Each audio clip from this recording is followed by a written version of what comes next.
again. Welcome to this week's Esoteric Enigmas. Today we'll be discussing Robert the Doll. Locked in a display case in East Martello Museum in Key West, Florida, is a handmade doll in a white sailor suit. Even though he is sealed in a glass case, he has supposedly caused car accidents, broken bones, job loss, divorce, and a cornucopia of other misfortunes. Allow me to introduce Robert the Doll. And I will warn you, he is haunted. I first learned about Robert when I lived in Key West. I heard about him on the local ghost tour and saw his old home. Then I went and saw him in the museum and did not think much about him. But over the years, I have heard many other people talking about him and realized he's a bit more popular than I had thought. He even has a series of movies made about him. In 2024, he was selected as the Grand Marshal of the Fantasy Fest Parade in Key West. So I decided to dig into the story about him. Robert the Doll was handmade by the Steiff Company in Germany around 1904. According to the Steiff Company historian, he was not made to be a toy, but was a jester for a window display. Steiff is also the same company that first made teddy bears in honor of Theodore Roosevelt. Robert stands about 40 inches tall and is stuffed with straw. Black beads serve for eyes. Age and decay has caused markings on Robert's skin that make it look like he's covered in scars. Robert Eugene Otto's grandfather bought the doll when he was in Germany and brought it back to his grandson. Although another version of the story is that a servant gave the doll to the boy as a gift. And still another is that a girl in town gave it to him as a curse.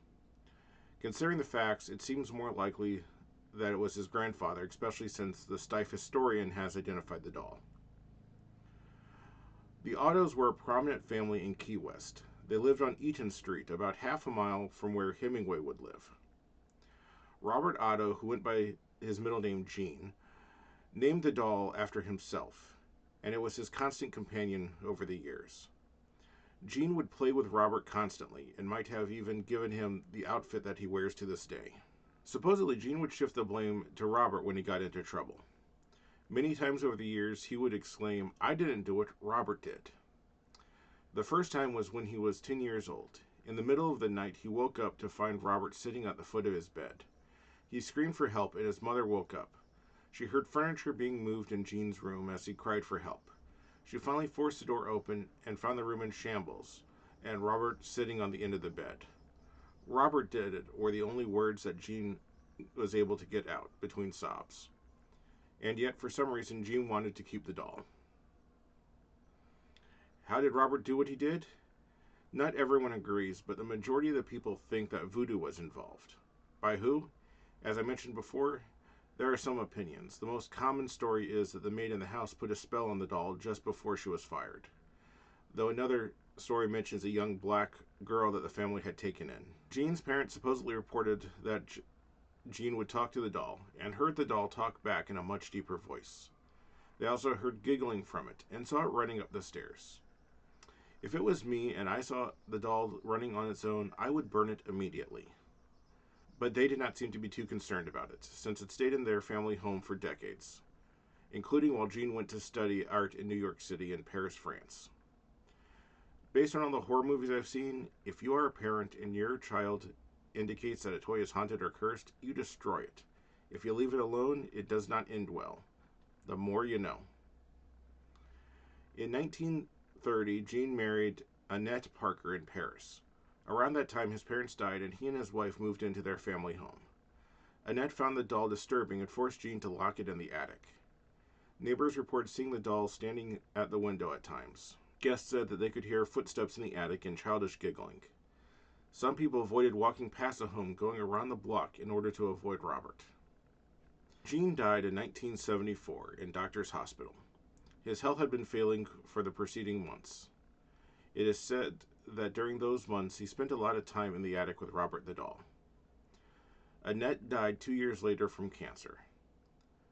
The house, with the doll still in the attic, was sold to Myrtle Reuter, who owned the home for the next 20 years. According to Annette's will, Whoever bought the home must keep the doll. I do not know why, nor can I find any reason for this. Even with Jean gone, the doll was still alive. Reuter said that Robert would move around the house on his own. Reuter had a 10-year-old daughter when she moved in, and the daughter was delighted to find Robert there. But that soon changed, and she told her mother that Robert was alive. They were not the only ones to claim that something was wrong with the doll. A plumber at the house reported that while he was doing some work, he heard giggling. He looked around for the source and saw the doll had moved to the other side of the room. Malcolm Ross, a newspaper reporter, visited Robert the doll and had a very eerie experience. A friend of his had told him the history of the doll and pointed out that children's furniture had been purchased by Jean. Ross wrote about the visit. At first, when we walked through the door, the look on his face was like that of a boy being punished. It was as if he was asking himself, who are these people in my room and what are they going to do to me? His friend made a comment about Jean being an old fool to make such an emotional investment in a doll, and Malcolm saw the doll's expression change to one of disdain. There was a kind of intelligence there. The doll was listening to us. According to one source, at some point around this time, the late 70s, an unnamed man who owned the house died by carbon monoxide poisoning in his car. However, Reuter owned the house at this time. Nothing I can find says anything about whether or not Reuter had a husband. If she did, this could have been him, or the source could just be wrong. In 1994, Reuter was tired of Robert's antics and donated him to the East Martello Museum. How she put up with a haunted doll for 20 years, I cannot imagine. In East Martello, he is on display. Many visitors have reported his change in expression. While visiting the museum, the workers mentioned how Robert doesn't like to have his picture taken, and many turn out blurry or their cameras would just quit working. However, there are plenty of pictures of him. Since that time, Robert has inspired a series of horror movies, has been guest on some TV shows, and has a social media account operated by the museum. In his spare time, he sits quietly in his display case in the museum. Staff reports that he gets about 3 letters a week. Many of these letters are apologies for disrespecting him or mention various misfortunes they had suffered. Some include gifts of sweets because he has a sweet tooth. One person even sent him a packet of drugs. While at the family home and later in the museum, people have said that they have seen Robert's expression change. However, in all the photos I've looked at of him, he has the same blank expression. Depending on the angle you view him from in the lighting, he might look like he has a slight grin, but nothing is actually different about his face. Science has determined that our emotions have an effect on how we perceive the expressions of other people. When we feel different emotions, our brains search for different things. When we are happy, we are more likely to see smiles on other faces. When we are scared, we notice more exits. The smiles and doors don't change, we just are more aware of them. Therefore, as our emotions change over time, Robert's neutral expression might look more happy or angry on repeated viewings, thus causing us to think the doll is now smiling or frowning, even though nothing has changed. Since 2012, Corey Covertito, PhD, has been Robert's caretaker. When asked if she thinks he is haunted in 2016, she said, "I don't know. I really don't. I've never had a bad experience with him. I've never felt uncomfortable. It's always been a very basic relationship, and I have a job to do, and I go and do it. And whether there's something to it or not, he just allows me to get on with my job." I emailed Dr. Covertito to see if her opinion has changed since that interview, but she has not gotten back to me.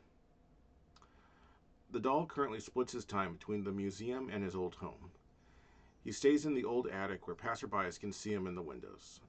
Some state that he moves between the 2 windows in the attic when they look away, but I cannot find any videos of this. Considering how everyone has a video recorder in their pockets these days, it's strange that there's no evidence. During Robert's stay at the museum, there have been no documented cases of him doing anything supernatural that I can find, though many visitors have claimed that he has caused them misfortune and suffering after they took his picture. According to the museum, you have to ask his permission before taking any pictures. Staff have also claimed that when no one is around, chairs will start rocking by themselves. Once again, there's no video or witnesses to confirm this. But what do I think? On this case, I'm a skeptic. I didn't notice anything unusual about him when I was at the museum. No one agrees on the details of the story. Most of the reported supernatural behavior is just word of mouth. For now, I have my doubts, but that's just me. I have told you the facts as I can find them and my own thoughts, but each of you is welcome to come to your own conclusion. Thank you very much for joining us this week. Please like and subscribe, and have a good day.